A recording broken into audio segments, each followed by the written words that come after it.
கிறிஸ்துவுக்குள் பிரியமான என் அன்பு சகோதரனே, அன்பு சகோதரியே, என்னால் ஆலோசனை பகுதியாக ஒரு சகோதரி அவங்க வாலிப வயசில் அவங்க அண்ணனுக்காகவும் அவங்க தம்பிக்காகவும் அவங்க தங்கச்சிக்காகவும் கஷ்டப்பட்டு அவங்களை படிக்க வச்சு அவங்களுக்கு மேரேஜ் பண்ணி கொடுத்து ரொம்ப எல்லாரையும் கரையை சேர்த்து விட்டாங்களாம்.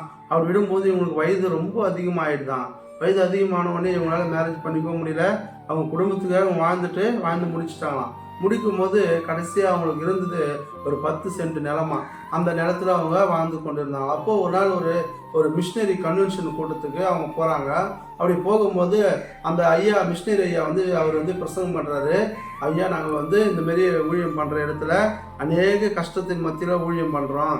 பசியம் பட்டினமா வேதிகள் மத்தியில் நாங்கள் நெடுந்தூரம் நடந்து சென்று நாங்கள் ஊழியம் செய்து கொண்டு இருக்கிறோம் அப்படிலாம் சொல்லி அவர் பிரசங்கம் பண்ணார். அநேக தேவைகள் மத்தியில் அந்த மலைப்பகுதியில் அந்த இடத்துலலாம் அநேக மக்கள் ஆண்டவராகிய இயேசு கிறிஸ்து அறியாமல் இருக்கிறாங்க. அவங்களுக்குலாம் உதவி செய்யக்கூடிய எங்களுக்கு பணம் இல்லாமல் நாங்கள் ரொம்ப கஷ்டப்பட்டு ஊழியம் செய்து கொண்டு இருக்கிறோம். இப்போ ஏற்பட்ட ஊழியங்களுக்கு நீங்கள் தாங்குங்க. உங்களால் ஊழியம் செய்ய முடியாது, எங்கள் மூலியமாக ஆண்டவர் அங்கே ஊழியம் செய்வார், நீங்கள் மிஷினரி ஊழியத்துலாம் கொடுங்க அப்படின்னு சொல்லி அவர் பிரசங்கம் பண்ணறான். அப்போ அந்த தாயார் அதை கேட்டு என்ன பண்ணாங்கன்னா, அந்த 10 சென்ட் இடத்துல என்ன பண்ணாங்க, மல்லிப்பூ வச்சு அதன் மூலியமாக வர பணத்தை என்ன பண்ணா சேகரித்தே வந்தாங்களாம். அப்படி சேர்த்து வச்சுட்டு வரும்போது அடுத்த வருஷம் அதே கன்வென்ஷன் கூட்டத்தில் அதே மிஷினரி வரும்போது அவங்க என்ன பண்ணுறாங்க, அந்த ஒரு 10,000 ரெடி பண்ணி அந்த பூ வித்த காசை வைத்துன்னு இருந்தாங்களாம். அப்போ ஃப்ரண்ட்டில் வந்தால் நிறைய கூட்டம் இருக்கான். அந்த மிஷினரி பார்த்து அதை கொடுக்க முடியாதுன்னு சொல்லி என்ன பண்ணுறாங்க, பின்னாடி பக்கம் போயிட்டு நிற்கிறாங்க.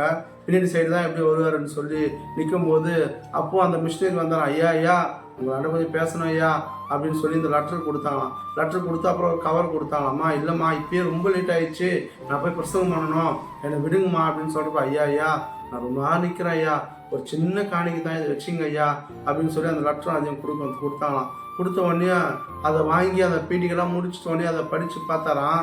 படித்து பார்க்கும்போது அவங்க அந்த 10 சென்ட் இடத்துல பூ விற்று அதை ஒரு மிஷினரி ஊழியத்துக்காக கொடுத்த அந்த தாயாருக்கு ஆண்டவருக்காக ரொம்ப நன்றி சொல்லி ஜெபிச்சாங்க. இதை கேட்டுக்கொண்டு இருக்கிற என் அன்பு சகோதரனே, அன்பு சகோதரியே, நாம் இதுலேருந்து நாம் என்ன கற்றுக்கொள்கிறோன்னா, ஒரு தாயார் அவங்க குடும்பத்துக்காக அவங்க லைஃப்பை வீணடிச்சிட்டாங்க. அந்த லைஃப்பில் ஆண்டவராகிய இயேசு கிறிஸ்து எதுவுமே அவங்க செய்ததில்லை. மாறா அவங்க குடும்பத்துக்காகவே அவங்க வயது, அவங்க வாலிபம், அவங்க பணம் எல்லாம் செலவு பண்ணாங்க. கர்த்தருக்காக எதுவும் செய்யலைன்றதுனால அந்த மிஷினரியுடைய பாரத்தை அவங்க உள்வாங்கி அந்த 10 சென்ட் இடத்துல பூ விதைச்சி அதில் வர வருமானத்தை எடுத்து அந்த மிஷினரி தாங்கினாங்க. அப்போ இன்றைக்கு இதை கேட்டுக்கொண்டிருக்கிற என் அன்பு சகோதரனே, அன்பு சகோதரியே, நீங்கள் நானும் கூட கிறிஸ்தவங்களாக இருக்கிறோம். நாம் எத்தனை மிஷினரிக்கு நாம் தாங்கி கொண்டு இருக்கிறோம். மாறா என் குடும்பத்துக்கு இது தேவைப்படும், என் குடும்பத்துக்கு இது இந்த பணம் தான் உதவியாக இருக்கும், எனக்கு இதுக்கு தேவை அதுக்கு தேவைன்னு சொல்லி நாம் நாம் என்ன பண்ணுறோம், நாம் சம்பாதிக்கிற பணத்தை நாம் செலவு பண்ணுறோம். ஆனால் ஆண்டவருக்காக இயேசு கிறிஸ்துக்காக நாம் மனமோந்து கொடுக்கறதில்ல, மிஷினரிக்காக மனமோந்து நம்ம செய்யறதில்ல. மாறா அந்த தாயார் பார்த்தீங்கன்னா அவங்களால வைத்திருந்த அந்த பணத்தை சேகரித்து அந்த மிஷினரி கொடுத்து ஒரு ஊழியத்தை தாங்கினாங்களே. அப்போ இன்றைக்கு நான் ஒரு தீர்மானம் எடுக்கலாம். நீங்களும் நானும் என்னால் முடிஞ்ச ஊழியத்துக்கு நான் சப்போர்ட் பண்ணுவேன், முடிஞ்ச காரியத்துக்கு நான் ஊழியத்துக்காக கொடுப்பேன்னு சொல்லி ஒரு தீர்மானம் எடுங்க. அதன் மூலிமா என்னால் செய்ய முடியாத ஊழியத்தை ஒரு மிஷினரி செய்வாங்கன்னா நான் மிஷினரி ஊழியத்தை நான் கொடுப்பேன், ஒரு போதகர் செய்வாங்கன்னா அந்த போதகருக்கு நான் பண உதவி செய்வேன் அப்படின்னு சொல்லி தீர்மானம் எடுங்க. கர்த்தர் உங்களை என்னை ஆசீர்வதிப்பாராக. ஆமென். அல்லேலூயா.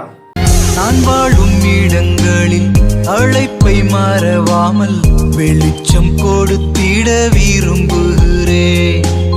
நற்செயல் செய்வதில் சோர்ந்து போகாமல் உம்மை போல் வாழ்ந்திட விரும்புகிறேன்.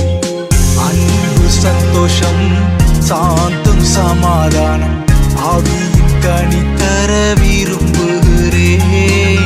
கடைசி வரை